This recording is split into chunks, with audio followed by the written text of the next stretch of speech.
Good morning, friends. Winning the day. What does that mean to you? For some of you, it might be something as simple as not having a drink on any particular day. That's a win. And I say that by no means to undermine that, because that's a big deal. But for many of you, it's much more than that. I would invite you to consider what winning the day means to you. And think about, my friends, what if you win 6 days of the 7 in a week? What if you string multiple weeks of winning the day together? What if you string that into multiple months and multiple years? Consider the compound effect. Darren Hardy wrote a book on it. It's a great book. But essentially, that's what it is. You put enough good wins together, good habits together, and you look back, and you've won a month, you've won a quarter, you've won a year, you've won a decade. You've won a lifetime overall. For me, a key component of winning the day is starting my day right. I call that the power hour. Call it whatever you want. You can spend an hour, you can spend time. But what I find is starting that day from a place of what I'm calling a higher elevation, starting uplifted, it gives me a lot of room, a lot of space. So in other words, I've got a long way to go before I hit the floor. It hasn't always been that way, my friends. There was a time where I would get up, grab some coffee, and rush out the door. I got to tell you, I had no space. I had no room before I hit the ground. So it didn't take much. Now what I find is that if I'm intentional about creating that space, if I'm intentional about starting the day way up high, I've got a long way to go, because stuff is going to happen throughout the day that's going to potentially set me back. And so I want to share with you a clip, a video between my friend Elvin and myself, where we talk about front loading our day, and then I'll come back to you and I'll talk about bookending that day and a little bit about the back end and what happens in between. For those who are new to the channel, my name is Jody Licatino, and I'm the founder of Thumos USA. Our mission in life is to optimize men for strong bodies and sound minds. Simply stated, we coach and mentor men. And we have a ton of examples where we're helping men win again, like our buddy Jason St. Cyr, who's now a vice president of his company, like James Bohannon, who found healing on a weekend from us, a Thumos weekend, like Charlie, who's gone from 20-something% body fat down to 9% body fat, helping men win again. It's what we do. So check out this video of Elvin and me. Let me know your thoughts. So when I think about winning the day, in my mind, not to use cliches here, but mind, body, spirit, that all really matters. They're integrated as they should be. And so, Elvin, speak to us a little bit. You tell us about your day, especially the front end of your day, because I know you and I have talked about this. We both believe in the importance of starting the day right. So from a place of getting the mind, body, spirit started off right, what does that look like for you? I'm going to start here. I was asked a little while ago about my attitude. They said, man, you seem to have a positive attitude. And they say, he said you had a positive attitude a lot. He said, how do you do that? I said, I have strategically designed my life to put myself in places that I enjoy being in. Purposely did that. So I kind of meditated and figured out, who I am and what I enjoy. And not to sound very selfish, but it's necessary for me to win the day. It's about perspective. It's about life perspective. It's about attitude. So I know that process of winning the day starts before that day gets here. So what I understand is like for example, my mornings, right? I get to bed at night, try to get some good rest. And in the morning, I kick it off with prayer. Open my eyes and first and foremost, kind of do a self-assessment and talk to God. And not only talk to God, but wait and meditate after speaking to him. To get direction, to get an understanding of what he knows that I may not know about what I'll be facing that day. And then from that point, at some point, I open up either the Word of God or some good inspirational book and kind of prep myself in that way and kind of get my mind focused on positive things. And then at that point, I kind of start my day, by taking a shower, and kind of getting myself cleansed in a way and kind of trying to focus on what I'm doing at that moment to be prepared for what's next for me. And something about that process is spiritual to me. It kind of helps me in my attitude and perspective. And I want to present myself in the best way possible to my clientele. That's the practical part of it, right? I want to be fresh in the morning. If I'm fresh, hey, they have a good experience. And we kind of go from there. And I kind of, before I leave out the door, I always kind of check on my family, right? Go back and take a peek at my wife, and kind of check in on my daughter, not to interrupt, but just to kind of watch over them and say a small prayer for them before I go. And then I'll do whatever maintenance around the house, whether it be taking the trash out or whatever. And then I'm out the door. And then I start my day from that point.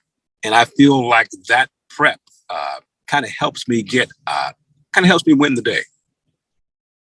Or be in a position to win the day. In that prep time, what is that? Your power hour? That's probably a couple hours, I'm just guessing.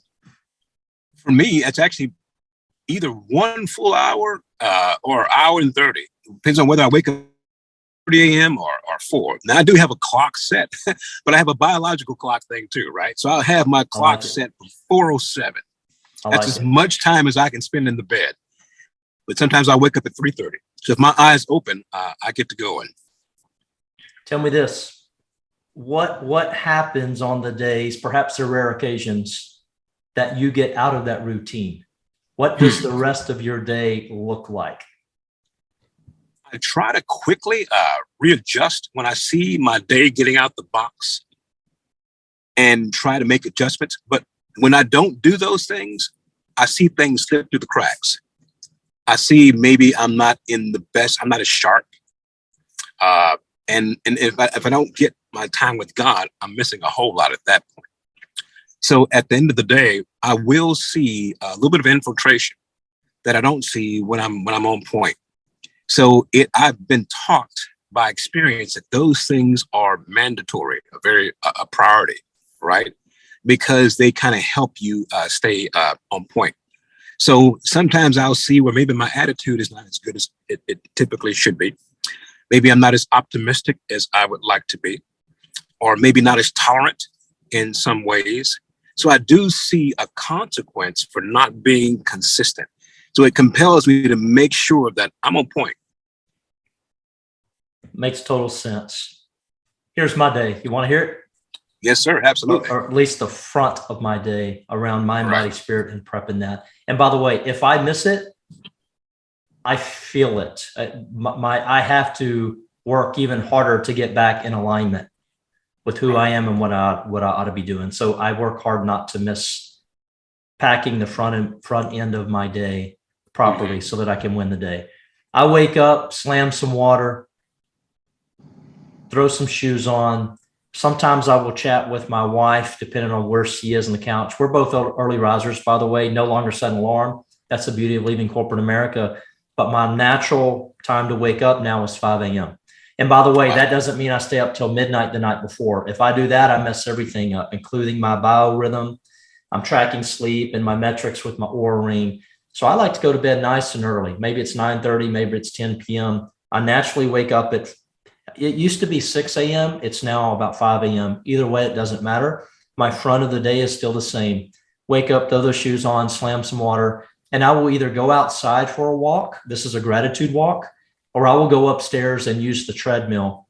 Now it's a machine, I get it. And it's best to be outside, but you got to understand my upstairs treadmill, I'm looking out a window with my beautiful backyard by design, which created sort of, through visualization and working hard and et cetera, et cetera. So I'm overlooking a wooded backyard, a swimming pool. Oh, and by the way, I've got my vision board up here in front of me. Nice. Wow. So if I'm outside, it's one thing. If I'm inside, I still have nature and a vision board. But either way, I'm prepping my mind.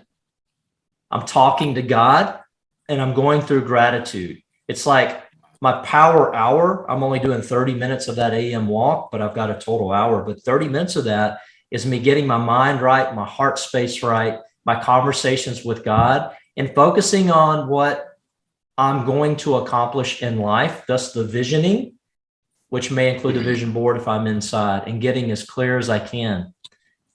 From there, I'll come back inside or come down the stairs, and I will always eat, I say always, 90+% of the time, eat a healthy breakfast, take my vitamins, and then I will come into this room into this office in which I'm working now, and I list out the things that I'm going to accomplish that day. What are the wins that I have to have in that day or get to have? And right now it's looking like my top 5. And if I do these 5 things, then I can go relax by the pool, or I can do whatever I want to do without guilt, because guilt doesn't serve me anyway, at least not very much where I am in my stage of life. But that's important to me because I'm a guy that I'm wired to achieve, and I never want to relax and sit still. But if I knock out the 5 that I have to knock out, that I get to knock out, then I absolutely give myself permission to go chill, to go relax, etc. But I find when I front load my day, I typically win the day. And what I have come to believe, I don't know if you've heard of the book, The Compound Effect by Darren Hardy, but I love it. The concept is you win enough days, you win the week. You win enough weeks, you win a month. You win enough months, you win a quarter. You win enough quarters, you win the year. You win enough years, you win in life. Right. So the compound effect is just healthy task habits. Oftentimes these go on autopilot. Like I don't have to set a goal to do my AM walks. It's what I do now for a few years now, and I don't want to ever stop. Probably, maybe I won't. I hate to say never. But over time, and you and I have lived this in the 20, 25 years since I've known you, we don't have to set huge goals around our fitness and health. They're automatic to us. And so they're almost on this compound effect. Right. And we look back and here we are 50-ish years of age. I'm 50. I think you're just a little bit under that, right? And it's like we look, feel, and perform the way we want to. Right. And so I don't know about you, but I used to have to work that chose to work that real hard in my 20s. But now I'm in maintenance mode. That's the beauty of the compound effect. And that works with finances and money. A little bit saved over time becomes a huge amount. That works with fitness. That works with all sorts of things that we want to accomplish in our life. But that's what I would want to mention, the importance of winning the day and how that can turn into ultimately winning in life. My friends, so now that you've got some insights from Elvin and myself, hopefully you've got some takeaways from there. Let's talk about the very end of your day. What I find is when I or many men book in their day, starting right, finishing strong, it makes it very probable to win the day. So what might the end of that day look like? Well, a lot of times it consists of some form of reflection. How did I do? What could I have done differently? Not from a place of being overly critical in the mind, but from a place of positivity and just sort of self-realization. And what do you want to get better at? But do not forget gratitude. Gratitude for what you have, gratitude perhaps for even what you don't have, gratitude for what's to come, what's on its way, whether it's more health, more money, more abundance, more relationships, better relationships. Be grateful for what you have and what you don't have and for what's on its way. It's probably not a time to go to bed with worry or what's got to get done or what hasn't been done. Use a technique, consider like going and writing stuff down that you need to perhaps focus on, not worry about, but take care of tomorrow to get it out of here and on the paper. Boom, now you can let it go. But book in that day, brothers. And in between, what are the top 3 to 5 things? Your numbers may be different, but that's what I find that works well for a lot of men. What are the top 3 to 5 things that you need to do in order to win the day? I strongly recommend you focus on the inputs as opposed to the outcome. For example, if I'm coaching men, I can reach out, assuming we don't have something scheduled, but if I'm just making phone calls, I can control me making that phone call. And maybe the goal is 5 phone calls a day.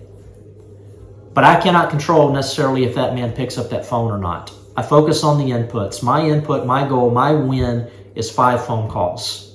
And if 2 people pick up or 5 people pick up, that's still a win. If I focus on the input long enough, the outputs are going to take care of themselves over time. So that is it, my friends. Bookend your day. Start right, finish strong, get clear on what needs to happen in between. By the way, when you accomplish what happens in between, make sure you reward yourself. Block out time on the calendar for self-investment. If you want to sit by the swimming pool or grab a coffee or go have fun, smile, enjoy the bike ride. Make time for yourselves, brothers, without guilt. When you do all that, you can win the day. Thanks for listening. Be sure to like and subscribe and comment if you have insights. Take care.